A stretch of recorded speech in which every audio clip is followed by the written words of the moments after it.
hello viewers স্বাগতম জানাইছো আপোনালোক তাইকে বহু দিনৰ পিছত আকৌ এটি নতুন ভিডিঅ' লৈ মই বিগত 4 মাহ মান ধৰি ভিডিঅ' আপলোড কৰা নাই বিকজ মোৰ ফোনটো বেয়া হৈ আছিল আৰু এতিয়া নতুন ফোন ললো গতিকে ভিডিঅ' পাই থাকিব পূজা বুলি কম দামত মোবাইল লৈ ললো আৰু এতিয়া ভিডিঅ' বনাই থাকিম আপোনালোকে পাই থাকিব আৰু এতিয়া দুৰ্গা পূজাৰ বতৰ আৰু আজি হৈছে মহাসপ্তমী আশা কৰিছো আপোনালোক আটাইকে দুৰ্গা মায়ে দুখ দুৰ্গতি বিনাশ কৰি আটাইৰ জীৱনলৈ সুখ সমৃদ্ধি কঢ়িয়াই আনক তাৰে আশাৰে আপোনালোক আটাইকে শাৰদীয় দুৰ্গোৎসৱৰ বহুত শুভকামনা জ্ঞাপন কৰিছোঁ আৰু আমি আজি যাবলৈ ওলাইছোঁ দুৰ্গা পূজা চাবলৈ মই পিছে ফেমিলিৰ লগতে যাম মা দেউতাহঁতৰ লগত যাম আৰু আপোনালোক আটাইকে ভিডিঅ' যোগে দেখুৱাই থাকিম আমাৰ বৰপেটাৰ দুৰ্গা পূজা যিহেতুকে আমাৰ বৰপেটাত ইমান বেছি ডাঙৰকৈ দুৰ্গা পূজা পতা নহয় তথাপি যিখিনি পতা হয় মই আজি আপোনালোকক ব্লগ যোগে দেখুৱাম আপোনালোকে চাই থাকিব তো আমি পূজা মণ্ডপ পাই গ'লোঁ এয়া প্ৰথমখন পূজা মণ্ডপত সোমাইছোঁ আৰু এয়া দ্বিতীয়খন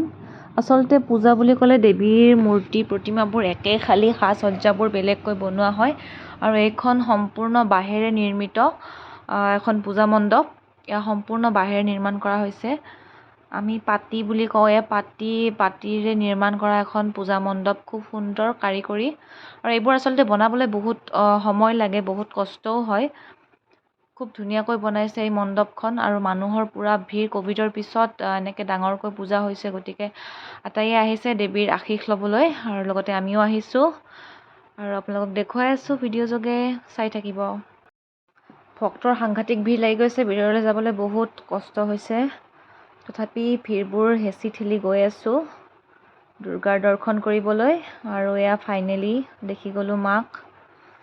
এয়া দুৰ্গা দেৱীৰ প্ৰতিমা খুব ধুনীয়াকৈ সজাইছে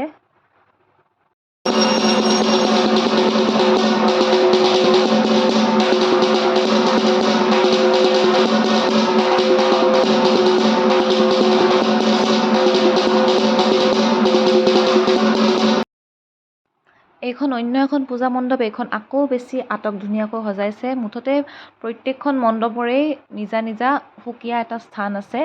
আৰু প্ৰত্যেকখনে এখনতকৈ আনখন চৰা কৰি বনাবলৈ আটাইয়ে ট্ৰাই কৰে আৰু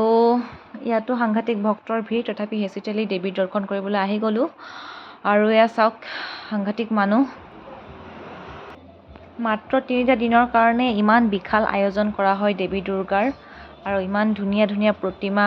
তাৰপিছত বিসৰ্জন দি দিয়ে